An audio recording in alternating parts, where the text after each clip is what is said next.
我先买了这个东西试呀。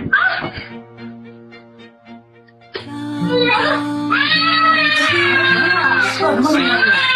哎呀，你又可别乱吃东西了。如果你也担心家里的孩子发生这种意外，真的有必要在家里配一个装置。人一旦被噎住，留给我们的黄金时间只有几分钟，这个装置关键时刻就能发挥作用，几秒钟就能将